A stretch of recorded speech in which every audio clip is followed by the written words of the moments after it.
కూటమి ప్రభుత్వం? కూటమి ఇది తెలంగాణ, ఈ మా ఆంధ్ర కూటమి. ఆ, తెలంగాణ ప్రభుత్వం బస్సులు బంద్ చేస్తాడు, ఆ, రైట్. ఆ, కానీ ఈ మగోళ్ళకు ఎక్కే ఛాన్స్ లేదు. ఆ. ఉమ్. ఎక్కడ కూడా మొత్తం లేడీస్ మొత్తం. ఆ, 200 500 అయినా ఆ, నడతలేదు. ఆ, ఏం చేయాలి? ఆ. మరి అధికారులు ఏమంటున్నారు మరి? మా వాళ్ళు అందరూ అక్కడ రేవంత్ రెడ్డి అటు, ఈ చంద్రబాబు ఇటు, ఆ, రెండు తెలంగాణ రాష్ట్రం, తెలుగు గురువు శిష్యులు. ఆ, గురు శిష్యులు. ఆ, తెలంగాణ అంతా ఆంధ్ర కదా బాబాయ్. ఆ, అది ఎందుకంటే ఇక అక్కడికి పోతే ఏం లేవు. ఆ.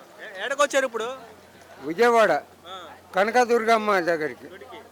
కనకదుర్గమ్మ. ఆ, కానీ ఇప్పుడు పోదామంటే బస్సులు లేవు. ఇప్పుడు గుడికాడికి వెళ్ళడానికి బస్సులు ఏమంటారా? గుడికాడి కాదబ్బా, అటు తెలంగాణకు. తెలంగాణకి బస్సులు లేవు. ఉమ్. ఓకే. మొత్తం ఇది ఫ్రీ, ఆ, లేడీస్. మొత్తం వాళ్ళు ఎక్కుతారు. ఆ, మగవాళ్ళు ఏమి ఎక్కడ ఇట్లా? లేదు, మన మగోళ్ళకి ఏం లేదు. ఆ. జై శ్రీరామ్. మరేంటి పథకాలు ఎలా ఉన్నాయి అంటావు? ఆ? పథకాలు ఎలా ఉన్నాయి? రేవంత్ రెడ్డి ఎలా ఉన్నాడు ఇక్కడ ఆంధ్రాలో? రేవంత్ రెడ్డి ఆ పథకాలు నడిపాయి. ఆ, 6 గ్యారంటీలు ఆ, క్లోజ్. క్లోజ్. లేడీస్కు, చిన్న పిల్లలు చదువుకునే వాళ్ళకు స్కూటీ, ఆ, సూట్ కన్నా ఇయ్యలే, ఆ, తులం బంగారం ఇయ్యలే. ఆ. ఇప్పుడు ఇక్కడ చంద్రబాబు కూడా ఏం లేదు. ఏం లేదు. ఆ కండక్టర్లను, లేడీ కండక్టర్లను కొడతాళ్ళు. అబ్బా. ఇక్కడ ఆంధ్ర. ఆ, ఎందుకు సగం టికెట్ పెట్టుకో. అవును. ఉమ్, అంతేగా. దండం.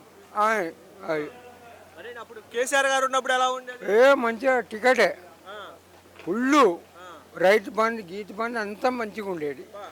ఆ, మరి ఎందుకు ఓడిపోయాడు కేసీఆర్ గారు? అంటే ఈ ఫ్రీ బస్సు కదా అక్కడ.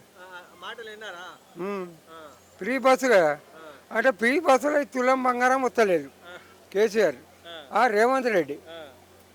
ఆ లేడీస్కు స్కూటీ లేదు. లేదు. అప్పుడు ఇస్తా అన్నాడా ఎలక్షన్ ముందు? రేవంత్ రెడ్డి అదే ఎలక్షన్ ముందు ఇస్తా అన్నాడా? ఇస్తాడు. 4,000కి 6,000 అన్నాడు. అబ్బా. 4,000ది 6,000 అన్నాడు. ఏంటి పింఛన్? ఆ. ఏమి ఇస్తున్నాడు? అంతా ఎత్తుపోయింది. మొత్తం గంగల. గంగలు కలిపేసి. ఏది మన పక్క చెంబారేదిలో కలిపేయాలి.